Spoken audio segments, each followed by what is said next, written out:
Hola chicas, buenas tardes, ¿cómo están? Em, Vamos a trabajar esta semana en torno a los milagros. Yo se los había anunciado que íbamos a presentar a Jesús, su relación con el Padre, y después íbamos a hablar del reino de Dios a través y cómo Jesús explica el reino de Dios, que es a través de sus hechos y de sus palabras, o sea, de los milagros y de las parábolas, ¿sí? Como Jesús a través de su actuar, su praxis y su enseñar, su palabra, cómo ambas cosas tienen coherencia entre sí y cómo utiliza ambas para presentarnos la propuesta del reino, la propuesta del reino de Dios, del reino de los cielos, diría el Evangelio de Mateo. ¿Sí? Bien, y es un tema que salió en el debate. Cuando hablamos, hicimos el debate sobre Jesús, Dios, hombre, ¿se acuerdan que había aparecido el tema de los milagros como un elemento eh, importante, sobre todo el milagro de la resurrección? Este, y como eso explica y que ningún otro hombre pudo hacer esos milagros, después otras puso el ejemplo de los santos. Bueno, y ahí nos metimos en un tema, ¿no? Y es un tema delicado porque los milagros son problemáticos. ¿Por qué? Porque son hechos extraordinarios. Entonces, si yo uso un milagro para argumentar mi fe, es un problema, porque los milagros no son argumentables, porque trascienden lo extraordinario. De hecho, esa es la particularidad de los milagros, que no son algo natural o normal, sino que está en otro nivel, ¿no? Entonces, bueno, pero ¿cómo voy a usar algo que no es racional, que no es explicable, para explicar mi fe? Bueno, es un problema. Pero ¿por qué los milagros? ¿Y por qué tantos milagros? ¿Y por qué los que escribieron evangelios nos hablaron de los milagros de Jesús? Se ve que fueron algo muy importante. ¿Para qué Jesús hizo milagros? ¿Por qué? ¿Qué perseguía? Ay, mírenme, tengo capacidad de multiplicar los panes. No. Eh, no era por una cuestión egoísta ni de llamar la atención. ¿Por qué? ¿Para qué Jesús hacía milagros? ¿Qué es lo que buscaba con ellos? ¿Sí? ¿Qué buscaba hacer? ¿Por qué? ¿Qué quería transmitir? Entonces, bueno, nos vamos a adentrar en este mundo. Yo en la actividad primera de la tarea les pedí que, bueno, ver qué es lo que manejan ustedes sobre milagros y bueno, qué es lo que conoce la gente. Le voy a mandar este videito ofreciéndoles algunas claves para entender la dimensión de los milagros en la fe cristiana y en la Biblia. Y les voy a mandar un soporte teórico escrito si quieren leer. ¿Sí? La intención es que puedan tomar básicamente apuntes y contestar las preguntas anteriores como ejercicio de esta semana. ¿Sí? Lo primero a ofrecer es quizás una definición de milagro. ¿Sí? Yo voy a recuperar la definición que hace un autor, un teólogo cristiano, Meyer, alemán, escribió mucho, una cristología muy larga, está dividida en 3 tomos, de lo larga que se llama Jesús, un judío marginal, ¿no? Porque él se para en esta postura. Lo que podemos afirmar indiscutiblemente de Jesús es que era un judío y que era un judío marginal. O sea, no era un judío normal, común, ¿no? Su divinidad se puede discutir, depende de la perspectiva, su humanidad, alguno te la va a poder querer discutir, pero lo que no podemos discutir es que fue judío y que no fue un judío normal, era un judío marginal por su situación económica, por sus valores, por su mensaje, por su praxis, por su muerte. Marginal porque fue marginado también, ¿no? Este autor nos dice así, se los leo. Un milagro es un acontecimiento inusitado, o sea que no es usual. Asombroso, ¿no? Causa asombro. La gente quedaba admirada de lo que Jesús hacía. Y extraordinario, o sea que esto que les decía, supera lo ordinario, no es común, no es normal, no es algo natural, por decirlo con otras palabras. O diario. Es perceptible en principio por cualquier observador atento e imparcial. O sea, no veía, ve, tenía cáncer, no lo tiene, no podía caminar, camina, tenía lepra, se le cura, tenía hemorragias, cesan las hemorragias. O sea, es observable. Y es un acontecimiento que no puede ser atribuido razonablemente a las capacidades humanas ni a otras fuerzas conocidas. Esto debe ser extraordinario. No puedo explicar cómo se curó de cáncer, pero se curó. Puede decir un médico. De hecho, para que la iglesia reconozca un milagro, se hace un estudio muy largo y tiene que dar 0% de probabilidad de que sea por intervención humana o causas naturales. Si no, no es un milagro. Sí, o sea, no es razonable, no se puede argumentar con la razón. Esa es la particularidad de un milagro. Y que actúan en el tiempo y el espacio. O sea, no es algo que irreal, volado, imaginario, futuro. Sucede hoy y aquí, ¿no? Y es el resultado de una acción especial mediante la cual Dios realiza algo imposible para todo poder humano. Y termina diciendo que ante un milagro uno está obligado, está en el umbral en donde debe elegir qué creer, ¿no? El milagro no me garantiza la fe, me pone en un punto que yo tengo que decir sí o no, y lo busco explicar por otras causas, ¿sí? Es interesante todo esto, pero bueno, ¿qué pasa con Jesús? Vamos a los milagros en concretos de Jesús, ¿no? Ustedes saben que el Evangelio de Marcos fue el primero en escribirse, es el más simple. Marcos narra hechos, no nos cuenta. Jesús hizo esto, fue allá, hizo esto, habló con tal. El Evangelio de Marcos tiene 666 versículos más o menos, capítulos no, tiene muchísimos menos, versículos, 666. De esos 666 versículos, 209 son de milagros. O sea, casi un tercio del Evangelio. Si descontamos todo lo que tiene que ver con el misterio pascual, es decir, la última cena, el juicio, la condena, la muerte y resurrección de Jesús, es si sacamos eso, una grandísima parte del Evangelio de Marcos son milagros. Ahora, ¿por qué Marcos narra tantos milagros? Mateo, ¿qué hace? Mateo agarra los milagros de Marcos y los divide en 4 o 5 partes y pone milagros, un discurso de Jesús, milagros, un discurso de Jesús, milagros, un discurso de Jesús. Pero ¿cómo? ¿No hizo este milagro y después aquel y después aquel? ¿Y cómo Mateo me dice? Bueno, ¿por qué Marcos narra los milagros así? ¿Por qué Mateo los cuenta de esta manera? Lucas vamos a ver que los cuenta de otra, ¿sí? ¿Para qué? ¿Por qué? Y esto es importante, ¿no? Porque va a depender de lo que persigue el autor con estos milagros. Por ejemplo, vamos a Marcos en el capítulo 8, por ejemplo, nos va a contar de la curación de un ciego, ¿sí? La curación del ciego de Betsaida, Marcos 8, versículos 22 al 26. Dice que estaba un ciego que se lo llevaron a Jesús, Jesús le pone saliva en los ojos, el ciego dice que ve hombres que parecen árboles, le vuelve a poner barro hecho con saliva en los ojos y el ciego ve completamente. ¿Por qué Marcos nos cuenta esto? Quiere decir que Jesús es poderoso pero no tanto, entonces tuvo que hacer 2 veces la cuestión para que el milagro se dé. No. Marcos lo que está queriendo hacer es explicar un proceso. ¿Por qué? Porque antes los fariseos se habían peleado con Jesús y le pedían un signo para creer. O sea, un signo es algo que uno ve, ¿no? ¿Y Jesús qué les está diciendo?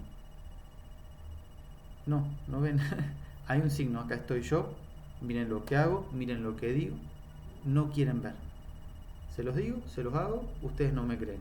no quieren ver, ¿no? ¿Quién es el ciego? ¿Esta persona que está acá que tengo que curar, diría Jesús?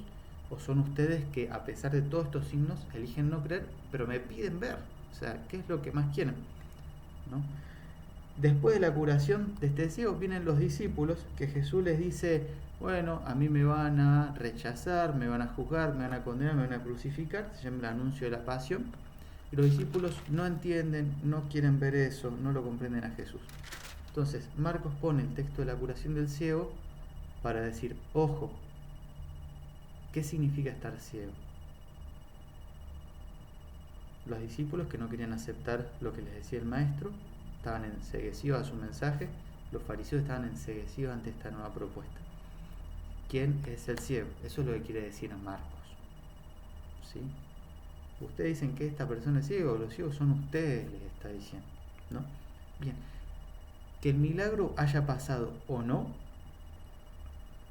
lo dejamos a la opción que cada uno tome en fe ante esto. Yo elijo creer que hubo una persona que curó, pero el mensaje de la palabra es este. Y no es de Jesús que critica tampoco, fíjense, porque al ciego le costó volver a poder ver. Lo hizo una vez, pudo ver un poquito, no todo, lo hizo de vuelta. ¿Qué es lo que está haciendo? A los discípulos Jesús, a partir de ahí, les va a hablar del primer anuncio de la pasión, que es lo que les conté, el segundo anuncio de la pasión y el tercer anuncio de la pasión. O sea, los discípulos Jesús le dicen, no quieren entender, les vuelve a decir, no quieren. Bueno, está bien, ver, creer, ahí hay, el evangelista hace un paralelo entre ver y creer, es progresivo. Y Jesús lo sabe y lo entiende. No espera que sus discípulos entiendan lo que él les está enseñando y diciendo de uno. Dice, bueno, no se preocupen, vamos despacio. Vieron que al ciego, bueno, lo curamos una vez, lo curamos 2 veces. Bueno, con ustedes también, vamos despacio. ¿Sí? A entender mi mensaje despacio. Entonces, el evangelista está jugando con eso.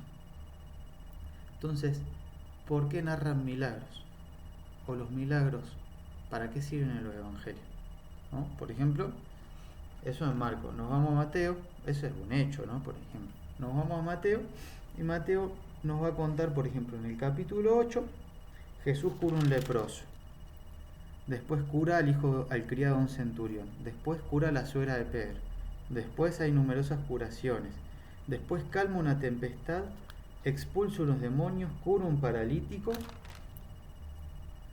cura a 2 ciegos, cura a un mudo, siente compasión con la muchedumbre, que es cuando multiplica los panes, cura a una mujer con hemorragias, y después, todo eso junto, uno atrás del otro, y después viene todo un discurso de Jesús de cómo deben actuar los discípulos. O sea, Jesús hace, y eso que hace es lo que enseña. Y lo ponen en ese orden como para decir, bueno, esto que los enseño, o sea, se los digo con autoridad porque ustedes acaban de ver que yo lo hice. Entonces, uno debe pararse en el Evangelio de esa manera. Jesús me está diciendo, me está dando un discurso, ¿no? En el capítulo 10, Jesús me habla a mí. Bueno, ¿por qué Jesús me puede decir esto? Bueno, justamente los capítulos 8 y 9, el Evangelio me da el argumento, porque Jesús obró de esa manera, ¿no? Entonces, le está dando fuerza de coherencia a Jesús, ¿no? Entonces, ¿para qué están los milagros? Para narrar cosas así magníficas. ¡Ay, qué bonito que era Jesús! No.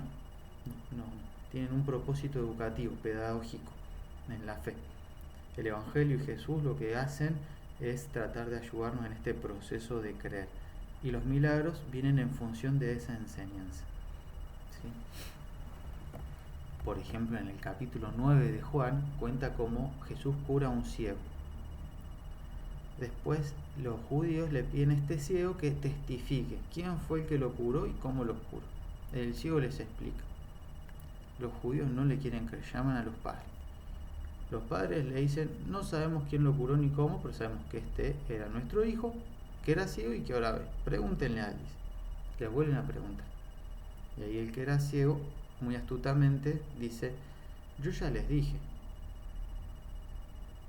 quién fue el que me curó y cómo lo hizo.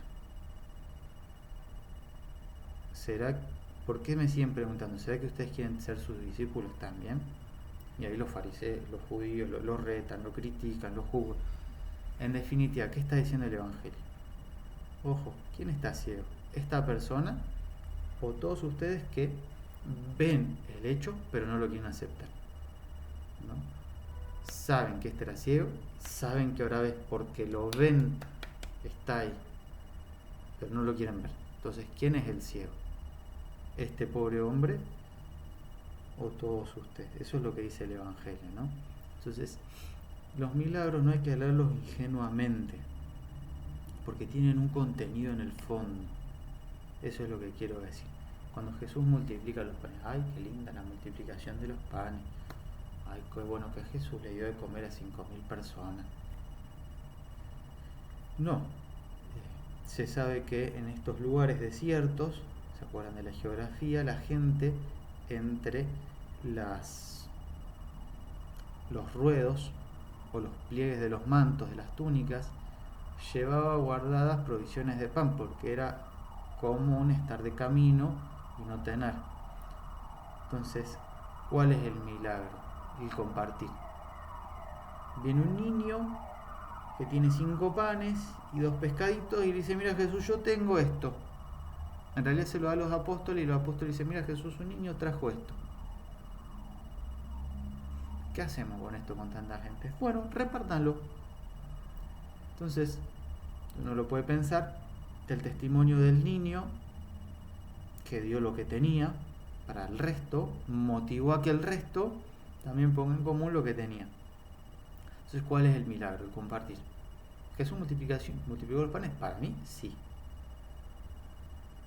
Generó un doble milagro. El milagro de compartir en la gente y el milagro de multiplicar los dones. De hecho, si uno hace una comida canasta, vieron que siempre sobra la mitad de las cosas. Y vos decís, qué poquito que, y al final termina sobrando. Bueno, ahí está el milagro de compartir. No niega que realmente haya sucedido el milagro. Yo no estoy poniendo en tela de juicio eso. Eso va a depender de la fe de cada uno. Pero lo que es innegable es el mensaje que está detrás de cada milagro. ¿No? Eso es lo que estamos planteando. El milagro, bueno, es un género literario, es una estructura. Siempre va a haber, siempre sigue la misma secuencia, ¿no? Una persona con necesidad, que generalmente es traída. El paralítico lo trajeron entre 4, le presentaron a un ciego, le llevaron a la suegra de Pedro, lo llevaron al sepulcro, Jesús fue a la casa de tal porque le habían pedido.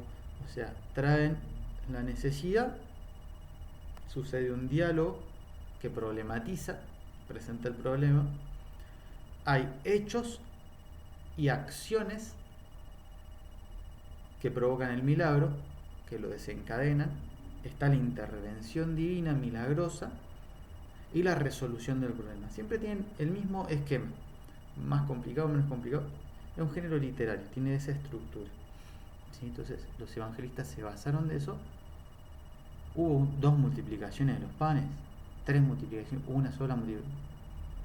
No es lo importante, no pasa por ahí.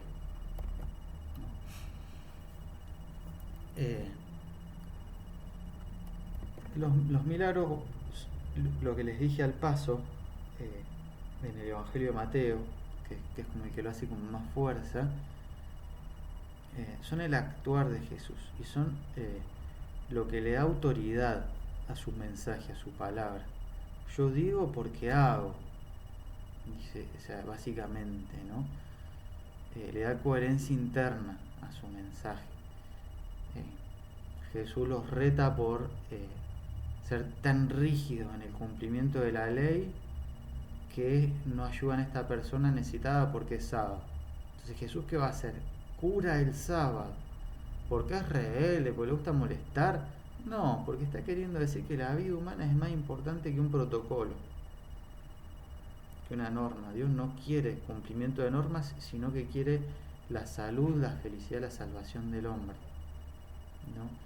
Entonces, para enseñar ese mensaje, actúa de esta manera. O porque actúa de esta manera, enseña este mensaje. Es cíclico, ¿no? Eso es lo que quiero decir. Ahí está su autoridad, digamos. Y me parece importante decir algunas cosas, ¿no? El milagro es un signo. ¿Un signo de qué? De la intervención de Dios.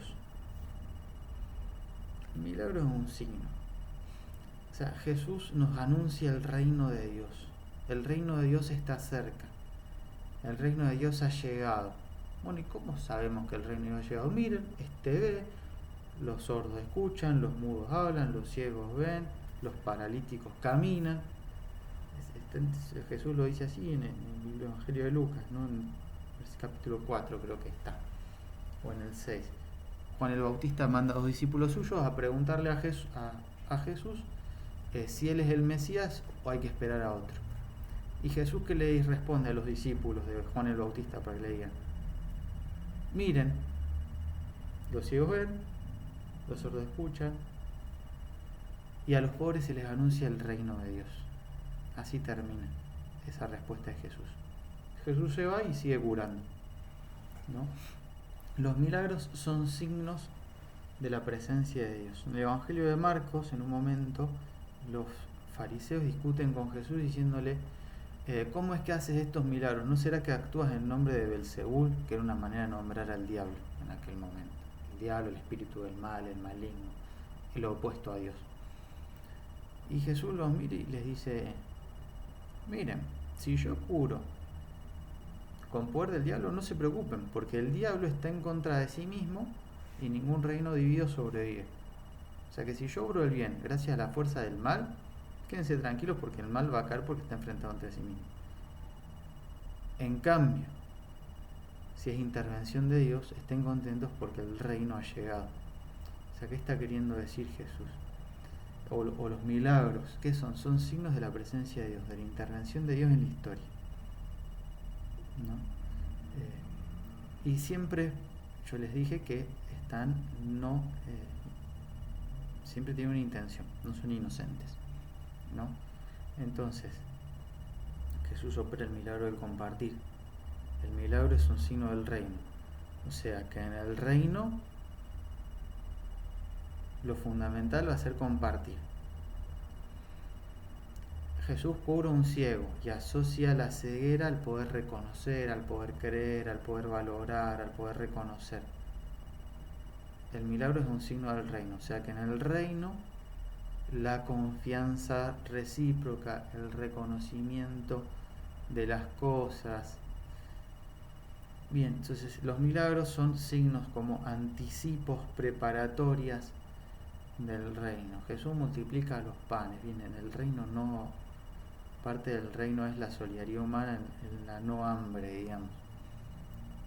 O sea, la no falta de cosas para las personas, ¿no? Son signos, son anticipos del reino.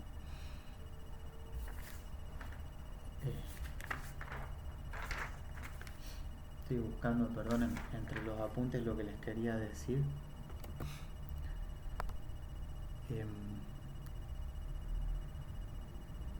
Eso, son metáforas, son ironías. Jesús juega mucho con la ironía. Esto que les decía del ciego, chanceando a los discípulos de los fariseos. Bueno, ¿quién es el que no ve al final de cuentas? ¿No? Y fundamentalmente esto. Si uno quiere saber cómo es el reino de Dios, tiene que hacer dos cosas: escuchar las parábolas y ver los signos, los milagros. Escuchar las parábolas lo vamos a trabajar en la próxima. Ver los signos, leer los milagros, esa es la que nos toca ahora. Y en función de eso, es que yo les propongo eso: buscar en la Biblia, ahora en los evangelios, busquen 3 milagros, cualquiera, hay un montón. ¿Qué mensaje quieren transmitir? ¿Por qué Jesús hizo ese milagro? ¿Y para qué? O sea, se van a dar cuenta, si quieren y si se entretienen, lean más, que siempre persiguen un objetivo, que nunca es exclusivamente curar a esta persona. Es curar a esta persona y es enseñarle algo al resto y a esta persona, ¿no? La suegra de Pedro. La suegra de Pedro había recibido a Jesús y a los discípulos en su casa. pero estaba en la cama. Qué mal. Para la cultura judía, la hospitalidad es el segundo valor más importante, o el primero, no lo sé. Están ahí. Y la suegra no estaba siendo hospitalaria. ¿Por qué no estaba siendo hospitalaria? Pedro vivía en la casa de la suegra, eso es muy raro. Generalmente cuando un hombre y una mujer se casan, la mujer iba a ir a la casa del hombre. Por eso el hombre le daba un dinero a los padres de la mujer para compensar lo que ella no iba a poder hacer en la casa, o en el cultivo, en el trabajo, en lo que sea, la dote. Y en este caso, Pedro había ido a la casa de la suegra, rarísimo. ¿No? Nada más antipatriarcal en ese periodo que eso, ¿no? Pero ¿qué pasaba? La suegra de Pedro no lo quería soltar a Pedro, porque si Pedro se iba, ella quedaba desprotegida totalmente. Pedro tenía que seguir al Mesías, al Jesús. Pedro se tenía que convertir en Pedro, en el sucesor de Jesús, en el que iba a certificar a los apóstoles, en el gran apóstol, ¿no? Bueno, Jesús la curó de su enfermedad a la viuda, o le hizo entender, la ayudó a comprender que ella podía valerse por sí misma, que podía ser libre e independiente, que no necesitaba retener a Pedro para poder vivir. Ay, ¿cuál fue el milagro? Uno dice, ¿la curó de la enfermedad o la sanó de una parálisis existencial? ¿No? Entonces, yo lo que quiero que nos demos cuenta es esto. Los milagros, haciendo síntesis, son signos del reino. Nos muestran o le conceden a Jesús autoridad entre lo que dice, coherencia entre lo que dice y lo que hace. Nos hablan de Dios, de sus valores y de lo que desea para el ser humano. Salvan, curan, o sea, curó al ciego, curó, o sea, el reino de Dios es salvación para el hombre.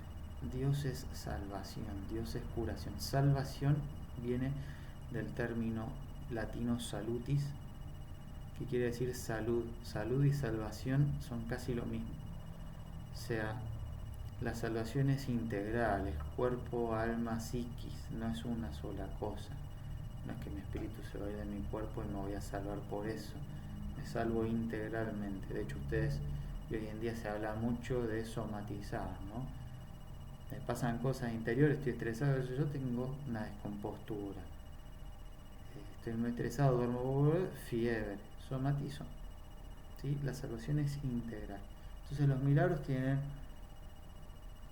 un objetivo pedagógico, un objetivo salvífico, un objetivo de ser signo, anticipo del reino. Y me estoy olvidando de algo. Nada más. Bien, entonces les queda esa consigna. Si pueden leer 3 milagros y tratar de descubrir por qué, para qué, qué final, o sea, el por qué y el para qué de que Jesús hace eso.